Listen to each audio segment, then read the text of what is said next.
Halo warga intelektual sekalian, ternyata Ayatollah Khamenei menentang atau menantang Donald Trump.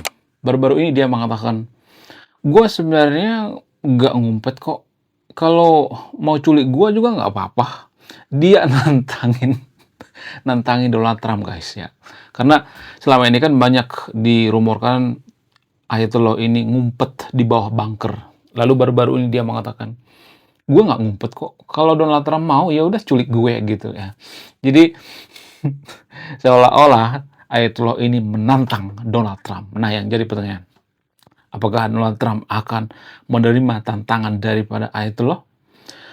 Jadi kasus daripada Ayatollah ini kalau saya perhatikan tuh mirip banget dengan kasus daripada Presiden Venezuela yaitu Maduro. Dulu Maduro pernah nantangin Donald Trump. Donald Trump kalau mau culik gua, culik sekarang, jangan jadi pengecut. Itu kata Maduro. Ada videonya tuh ya, viral ya beberapa bulan yang lalu. Dan apa yang terjadi?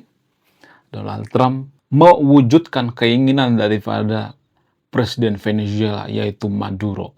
Sama halnya dengan Ayatollah Khamenei ini. Kalau saya perhatikan dia tuh seperti menantangi Donald Trump.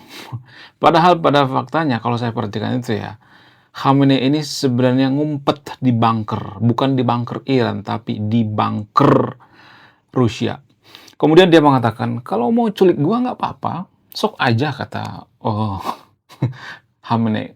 Dia mengatakan, gue juga dikawal nggak ini amat, nggak ketat-ketat amat, yang pengawal gue juga santuy aja, gitu kata Khamenei. Nah yang jadi pertanyaan, apakah Donald Trump akan menculik Ayatollah? Kemudian setelah pernyataan daripada Ayatollah ini, tiba-tiba Donald Trump mengusir imigran Iran dari Amerika guys. Wow, luar biasa. Bayangkan Donald Trump langsung buru-buru mengusir imigran Iran dari Amerika. Nah, sialnya imigran Iran ini ada yang kaum pelangi. Ya, ini yang jadi permasalahan. Sementara di Iran itu, kalau ada ketahuan pria kaum pelangi, maka akan dihabisi, guys. Ini yang jadi permasalahan. Nah, yang jadi pertanyaan, apakah Donald Trump akan mengusir semua imigran yang ada dari Amerika? Kemudian, kapal induk daripada Amerika sudah mulai nyampe ke perairan Arab. Kemudian Iran sudah mulai ketar-ketir. Nah, yang jadi pertanyaan, apakah Amerika akan melakukan serangan rahasia? Jadi kalau saya perhatikan itu ya agak mirip-mirip ya.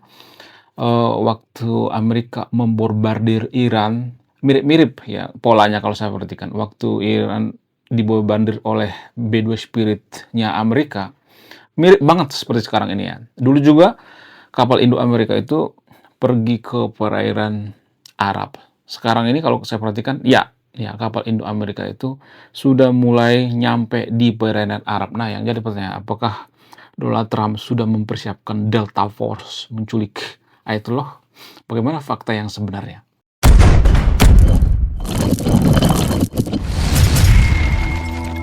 Sebenarnya Ayatollah ini adalah seorang pemimpin yang paling munafik. Kenapa saya mengatakan munafik? Di satu sisi dia seperti nantangin Donald Trump, tapi di sisi lain dia menyuruh bawahannya yaitu Menlu daripada Iran bernegosiasi dengan Amerika.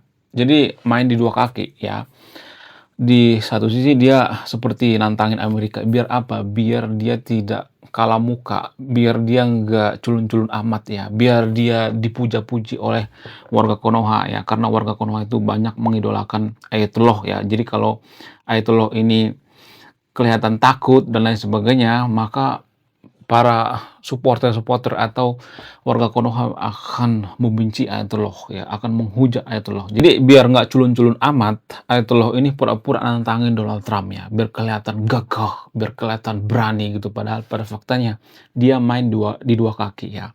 Menlu daripada Iran jelas-jelas melakukan negosiasi dengan Amerika. Apa yang mereka negosiasikan? Yang mereka negosiasikan itu yang pertama itu demonstran jangan sampai dihabisi. Kemudian situs nuklir Iran jangan sampai dihidupkan kembali dan lain sebagainya. Ada banyak negosiasi antara Amerika dengan Iran. Namun ya setelah negosiasi beberapa minggu yang lalu, Khamenei ya mau nantang Donald Trump kembali. Jadi Ayatollah ini seperti nyari mati ya, itu kalau saya perhatikan. Ya, kemudian apakah Donald Trump akan menculik Ayatollah?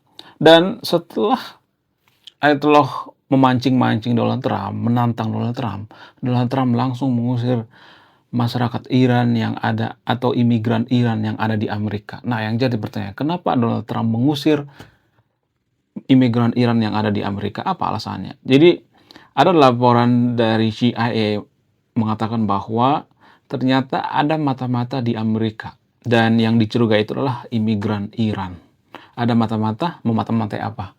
Ada semacam ancaman pembunuhan Donald Trump dan ini menurut saya itu sangat-sangat luar biasa. Sangat-sangat nekat sekali ya kalau ada imigran membunuh presiden daripada Amerika.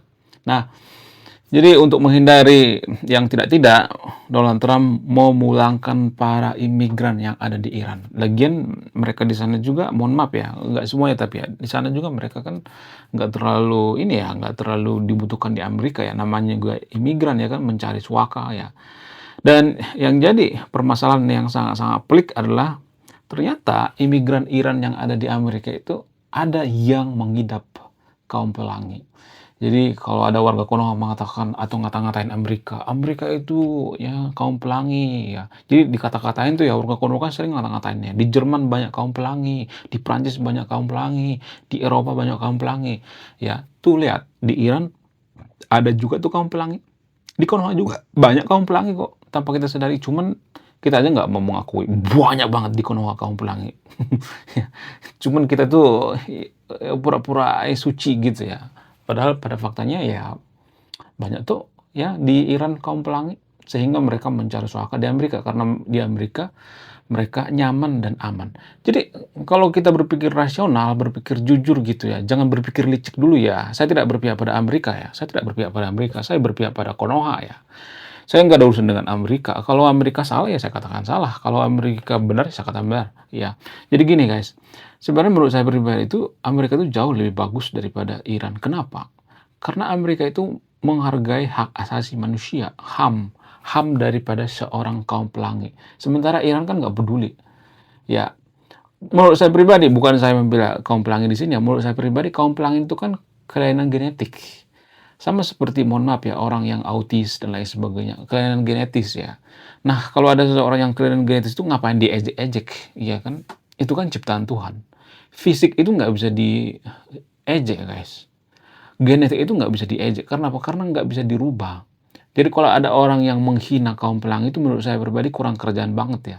Bukan berarti saya membela kaum pelangi ya, karena ya warga Konoha itu kan sering mempelintir-pelintir ya. Nanti akan ada komentar-komentar yang mengatakan, oh kamu membela kaum pelangi. No, saya nggak membela kaum pelangi. Tapi setidaknya Amerika itu negara yang sangat dewasa ya. Walaupun ada kaum pelangi di sana, mereka menghargai karena Amerika yang berpikir ya, ini dari sudut pandang Amerika ya, kaum pelangi kan nggak gigit, ngapain kita harus ngurusin kaum pelangi, orang mereka juga bayar pajak gitu, ngapain kita harus sewot gitu ya, itu dari pola pikir orang-orang Amerika itu sendiri ya. Sementara warga Konoha yang primitif, yang otaknya setara gorila, ngata-ngatain kaum pelangi gitu ya, sok suci, padahal di Konoha juga banyak kaum pelangi. Di pesantren di Konoha ada tuh kaum pelangi. Tapi kalau saya ngomong seperti ini nanti saya akan dikata-katain, oh kamu anti agama, oh kamu anti agama saya. No. Ya, kalau benar ya benar, kalau salah salah gitu ya. Jadi kita jangan terlalu suci gitu ya, merasa paling suci. Saya juga nggak suci ya. Cuman warga Konoha itu kan ngata-ngatain Amerika, ya, si paling suci ya, membela Iran ya. Ya mereka berpikir bahwa Iran itu suci. Padahal Iran itu sangat brutal sekali ya. Melebihi negara komunis. Iran itu melebihi negara komunis ya. Kemudian kenapa Donald Trump memulangkan imigran dari Amerika ya, imigran Iran ini ya? Karena dia kesal ya, karena apa? Karena ada laporan CIA bahwa imigran-imigran Iran ini ada semacam penyusup ya, ada semacam mata-mata, memata-matai Amerika. Sehingga ya daripada ngambil risiko dipulangin aja deh ya. Nah, banyak tuh ya warga Konoha ya, banyak masyarakat dunia mengutuk Donald Trump ya. Kenapa masyarakat Iran dipulangin? Kenapa imigran Iran dipulangin? Nanti kalau sampai di Iran nanti akan dieksekusi oleh Ayatollah. Lalu Donald Trump mengatakan, bodoh amat, itu kan bukan urusan gue, ngapain juga jadi mata-mata di sini ya. Itu ya. tanggapan daripada Donald Trump. Donald Trump itu tegas, guys. Kalau dia ngomong A, biasanya maka melakukan A, ya. Jadi kalau dia berjanji menyerang Iran, dia pasti melakukan itu. Cuman waktunya kita nggak tahu kapan, ya kan. Menurut keyakinan saya, Delta Force sekarang sudah mulai latihan, guys. Latihan melakukan penculikan terhadap Ayatollah, ya. Mudah-mudahan latihannya itu nggak bermasalah, ya. Karena Ayatollah dengan Maduro ini dua hal yang berbeda. Ayatollah itu lebih licin, ya, lebih susah ditangkap. Karena apa? Karena Ayatollah ini kan bawa-bawa agama, ya, bawa-bawa dalil agama, sehingga apa? Sehingga para bawahan-bawahannya itu ya banyak yang mabuk agama, ya, melindungi Ayatollah ini atas dasar apa? Atas dasar agama, ya. Itu kelebihan daripada Ayatollah. Sehingga apa? Sehingga sangat licin sekali, ya, sangat susah sekali untuk ditangkap, ya. Kemudian selain itu, ya, kapal induk daripada Amerika sudah bersandar di perairan Timur Tengah. Nah, yang jadi pertanyaan, apakah Donald Trump akan melakukan eksekusi? Apakah Donald Trump hanya menggertak Iran? Apakah Donald Trump hanya cuman pamer doang? Menurut keyakinan saya, no. Karena itu kan butuh cost, guys. Kalau misalnya nih, ya, kapal induk Amerika yang dari Taiwan atau dari China misalnya dipindahkan ke Timur Tengah, ya, ke perairan Iran misalnya. Apakah itu butuh cost? Apa itu butuh biaya? Butuh biaya triliunan, guys, ya. Itu bukan ratusan juta, tapi triliunan, ya. Sekali bergerak kapal induk itu triliunan. Ya. Cost-nya segitu, guys. Jadi kalau misalnya Amerika pergi ke Iran itu hanya cuman iseng-iseng doang gitu, ya, hanya cuman nongkrong-nongkrong doang, nggak mungkin. Pasti ada maksud dan tujuan. Seperti yang dilakukan oleh Amerika beberapa bulan yang lalu, yaitu melumpuhkan situs nuklir Iran. Jadi gini, guys, bayangkan, ya, Amerika itu sudah melumpuhkan situs nuklir Iran tanpa disadari oleh militer Iran. B-2 Spirit membombardir situs nuklir Iran, tapi Iran nggak tahu, ya. Nah, yang jadi pertanyaan, militer Iran itu apakah canggih atau tidak? No, nggak canggih. Sudah dikangkangi oleh militer Amerika. Bayangkan, ya, di suatu negara yang berdaulat, ya, lalu situs nuklirnya dibombarder, ya, tanpa diketahui oleh apa? Pasukan udara, ya, angkatan udara. Itu artinya militer daripada Iran ini sudah kacau balau, ya kan. Cuma mereka nggak mau mengakui. Oh, ya, mereka mengatakan bahwa kita itu masih punya yang namanya garda terdepan, ya, pasukan revolusi garda terdepan. Itu yang dibanggakan oleh warga Konoha, ya. Menurut saya pribadi itu bukan pasukan revolusi garda terdepan, itu Hansip, guys, ya. Kenapa saya mengatakan itu Hansip? Ya, ya karena bayangkan, ya, situs Iqra itu dibombardir, ya, dilumpuhkan tengah malam, tapi para pasukan Iran itu nggak tahu, ya. Pasukan udara nggak tahu, ya. Ya sama aja kayak Hansip, kan. Apa bedanya dengan Hansip, ya kan? Cuman orang Konoha itu nggak nyadar bahwa pasukan Garda Revolusi Iran itu adalah sama dengan Hansip. Sama seperti security kompleks, ya. Jadi gini, guys, ya, kita harus mengakui bahwa militer Amerika itu paling kuat di dunia. Kita harus mengakui itu, ya. Bukan berarti saya pro terhadap Amerika, jangan berpikir bahwa saya pro terhadap Amerika. Ya kalau benar gitu, menurut data seperti itu. Kalau misalnya data mengatakan bahwa militer Iran itu jauh lebih canggih daripada militer Amerika atau militer China dan lain sebagainya, saya harus mengatakan yang sebenarnya gitu. Pada faktanya militer Amerika itu lebih canggih, lebih luar biasa. Nah, yang jadi pertanyaan, kenapa Amerika itu punya militer atau pasukan khusus yang sangat luar biasa? Apa alasannya? Alasan yang paling masuk akal itu mereka punya SDM yang sangat bagus. Jadi orang-orang yang terpinggirkan di seluruh dunia, ya, misalnya nih di Konoha, ya, ada seorang ilmuwan yang terpinggirkan yang bisa meneliti atau menemukan penemuan seputar persenjataan misalnya, ya, seputar dunia militer misalnya, seputar dunia pertahanan misalnya. Maka kalau misalnya di Konoha terpinggirkan, orang-orang seperti ini akan dipungut oleh Amerika. Bisa bersaing sehat di Amerika. Jadi itulah alasannya kenapa saya mengatakan negara itu kalau dikelola dengan baik, dengan jujur, kita bisa menjadi negara maju, ya. Cuman kan Konoha kan nggak niat, ya. Jadi di Konoha itu kalau misalnya nih katakanlah misalnya jadi ilmuwan, jadi penemu apa segala macam, kita tuh nggak dihargai, ya. riset itu paling tidak dihargai di Konoha kalau saya perhatikan. Kenapa kita nggak peduli dengan riset? Bahkan kalau kita jeli, kalau kita perhatikan, anggaran daripada pemerintah terhadap riset itu kecil banget.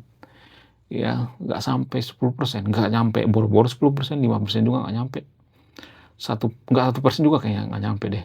Kenapa? Karena kita nggak terlalu peduli dengan riset. Padahal riset itu adalah sebenarnya yang paling penting, ya, sama pentingnya dengan pendidikan.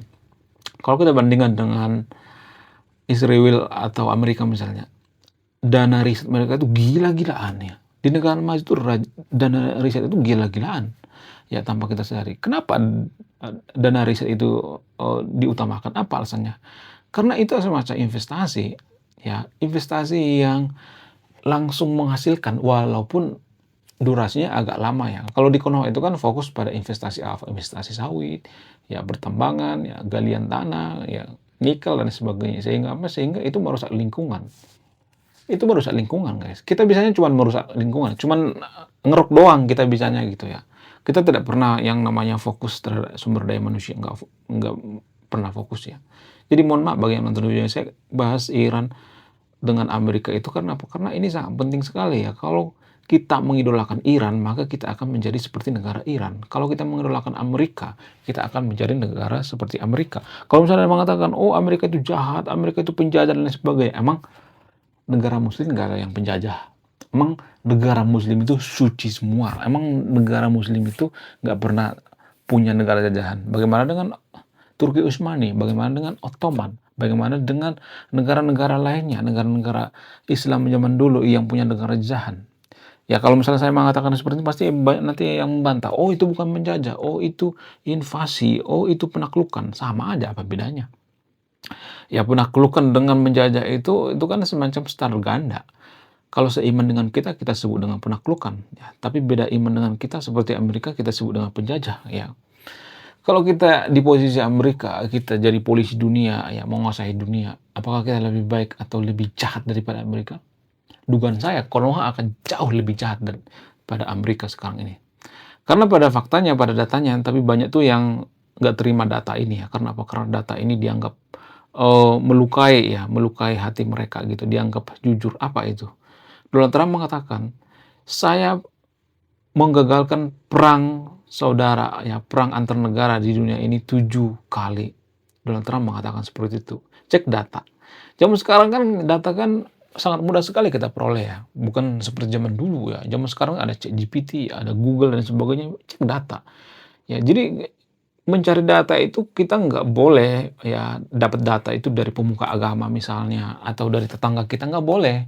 Harus nyari sendiri gitu ya. Harus berjibaku sendiri gitu. Kalau kita nanya data dari pemuka agama itu, maka pemuka agama akan mengatakan, "Yah, ini datanya nggak benar ya kalau ya tidak seagama dengan mereka," gitu. Rata-rata pemuka agama seperti itu ya, nggak semuanya tapi ya. Jadi warga Konoha itu kan dapat data itu, ya dapat apa-apa itu dari pemuka agama, ya semua pemuka agama, ya dikit-dikit pemuka agama. Ya, makanya kita susah maju, bukan berarti saya mengatakan pemuka agama semuanya tolol ya, bukan seperti itu ya. Bukan berarti semuanya bodoh ya. Ada juga pemuka agama yang bagus, yang baik, tapi jumlahnya dikit, minoritas, cuman 1-5%. Tapi rata-ratanya kalau saya perhatikan enggak, enggak, enggak berpengetahuan kalau saya perhatikan, asal mangap ya. Khotbah juga asal mangap. Dari mana saya tahu? Ya, ya kalau khotbah kan menggunakan toa, ya kita dengar kok khotbahnya apa. Ya kita dengar apa yang ada di khotbah mereka itu ya. Kalau mereka ngata-ngatain agama lain, kita dengar karena mereka menggunakan toa ya. Ya nggak sih? Radius 1 kilometer kita tahu ya. Jadi nggak ada yang disembunyikan ya.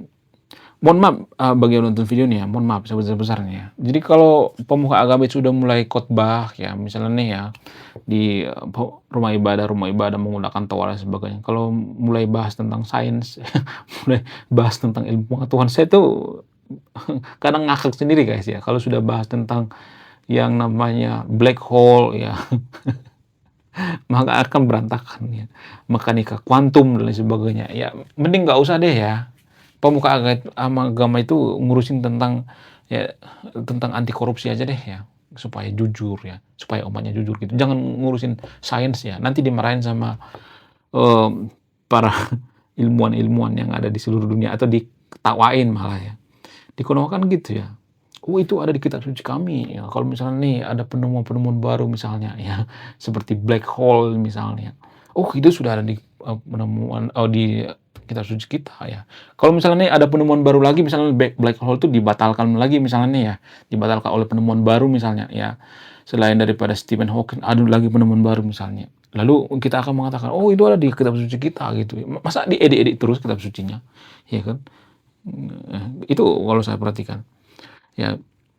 Jadi kalau saya perhatikan di Konoha itu ya, kita ambil contoh misalnya teori evolusi ya. Ini saya sering perhatikan ya, teori evolusi itu biasanya kita menentang teori evolusi, ya. Karena apa? Karena tidak sesuai dengan, selera kita ya. Warga Konoha itu kan biasanya tuh ya, kalau misalnya ada penemuan-penemuan baru misalnya tentang black hole ya, oh sudah ada di kitab suci kita. Tapi kan black hole sama, teori evolusi kan sama-sama sains ya. Kenapa black hole diterima, sementara teori evolusi nggak diterima? Ya kan? Padahal kalau boleh jujur yang paling rasional atau yang paling masuk akal itu teori evolusi. Kenapa saya mengatakan teori evolusi lebih masuk akal? Ya karena ada tanda-tandanya. Apa itu? Manusia itu punya tanda-tanda teori evolusi, guys, ya. Yang pertama itu, kita punya ekor, guys. Tulang ekor namanya. Cek nanti ya, cek data. Tulang ekor itu sisa-sisa daripada evolusi. Ya dulu manusia purba itu punya ekor. Itu yang pertama. Kemudian operasi. Kenapa ada penemuan operasi apa alasannya? Ya karena dokter berpikir bahwa kita itu sama seperti hewan, bisa dibius gitu. Ya kalau kerbau bisa dihius, manusia juga bisa dibius gitu. Kalau ayam bisa dibius, manusia juga bisa dibius ya. Kalau sapi bisa dibius, manusia juga bisa dibius kan apa? Karena sama-sama ya makhluk biologis gitu. Itu teori evolusi, guys, ya, tanpa kita sadari. Cuman kalau saya ngomong seperti ini nanti saya akan dikata-katain PKI ya, kamu anti agama. No. Ya, jangan seperti itu, jangan berpikirnya itu primitif gitu ya, malu-maluin ya. Oke, sekian video ini ya, terima kasih sudah memahami. Saya kaum intelektual, salam rasional.